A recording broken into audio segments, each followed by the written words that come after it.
One of the most peculiar carriers to acquire the Airbus A380 was Japanese legacy carrier All Nippon Airways, or ANA. The most interesting aspect of its order is that it was for just 3 airframes. Routing is another peculiarity, as the Super Jumbo has been used exclusively for a single city pair, Tokyo to Honolulu. Indeed, this airline operates services from Japan to Hawaii using this model. Flights, which today are said to be some of the emptiest across the carrier's entire operational network. Let's take a deeper look at the bizarre story behind All Nippon Airways and the Airbus A380. The Airbus A380 is an aircraft designed mostly for an aviation world that never really materialized. The world's only commercial jet with 2 full end-to-end passenger decks was intended to serve a world of increased airport congestion, where airlines were desperate to operate with as many seats as possible using their limited landing slots. And yes, this has been the case for some airlines in some parts of the world, but ultimately the jet overall has proven too difficult to fill for many operators, leading to decreased profitability. The story behind how ANA came to operate the Airbus A380 is relatively complex. It's important to note that the airline did not really intend to operate these jets, nor did it have any real interest in taking on the additional financial risk that A380 operations proposed. Indeed, the decision to acquire the A380 was made due to a combination of strategic factors, which ultimately motivated the carrier to pursue this acquisition. You see, back in 2015, Skymark was beginning to face severe financial struggles, and ANA, hungry for continued expansion, stepped in. Skymark had actually filed for bankruptcy in January 2015 and was obviously needing help. ANA would go on to buy a stake of just 16.5% in Skymark as part of a rescue plan for the bankrupt domestic budget carrier. Why just 16.5%? Well, according to Reuters, if ANA held 20% or more, it could have been forced to surrender some of its landing rights at Tokyo's Haneda Airport.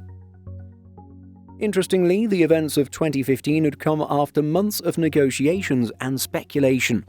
Months earlier, in September 2014, it was reported that talks had been ongoing between ANA and Skymark. One of the biggest points of negotiation was Skymark's debt, as the carrier owed Airbus somewhere around $1 billion for its July 2014 cancellation of a misguided order for 6 A380s. Kappa reported at the time that under the proposal, ANA would take Skymark's A380s and deploy them in the domestic Japanese market in a high-density configuration. Skymark would retain its own brand and operation, so the cooperation would extend beyond simple code-sharing, but stop short of a merger. Airbus was said to be open to the idea, and was essentially eager to get whatever it could for the A380s it had already begun to build for Skymark. At the same time, it didn't want to put Skymark out of business over reparations for the A380. Negotiations for Skymark's never-delivered A380s would take some time, and it wouldn't be until early 2016 that more certainty would come for the orphaned Super Jumbos ordered by Skymark. In January of that year, it was reported that ANA would be the likely operator of 3 A380s, which were due for delivery from 2018. You may recall that Skymark had ordered 6, so what happened to the other 3? Well, it was reported that Emirates took 2 airframes. As for the 6th, we have to assume that production for this airframe never began, and so finding a buyer wasn't necessary. ANA's aircraft order was a trade-off. ANA took the A380s and received last-minute support from Airbus to vote for its restructuring plan of Skymark Airlines. Kappa states that thanks to Airbus, ANA has gained not just Skymark, but its dealings also ensured that Skymark did not go to Delta, which would have been a significant competitive threat. In doing so, ANA calculated that the benefit of having Skymark outweighed the trade-off of operating 3 A380s it had never planned to order. The Japanese legacy airline would go on to customize its A380 cabins to its own specifications. ANA thus became the first, last and only Japanese airline to operate the double-decker jet. The first of these aircraft was delivered to the carrier in March 2019, and the other two followed shortly after. There were a few different things that the Airbus A380 brought to the table for Japanese legacy carrier ANA. The airline's decision to acquire the jet reflected strategic needs, primarily when it came to the route from Tokyo to Honolulu, Hawaii. This route is generally a high-demand market, meaning the carrier needs to offer as many seats and as many premium products as possible on this service. The airline would deploy the A380s exclusively between Tokyo and Honolulu, launching a targeted marketing campaign for its A380 fleet to help the carrier gain an edge over competitors in this lucrative market. The airline's Flying Honu liveries and deployment of this jet on the city pair was built around a family-friendly atmosphere catering to the leisure market. The Airbus A380 is undeniably a very high-risk, high-reward proposition for airlines to take on. Financially, the Airbus A380 actually offers the lowest per-seat costs of any aircraft on the market today. Critically, however, this is only realised when every seat on the Airbus A380 is filled.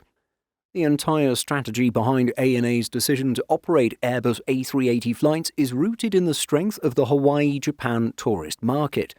For decades, Japanese visitors flocked to Hawaii, and the market was undeniably strong to support multiple daily Airbus A380 services on this route. In the years following the pandemic, however, everything changed.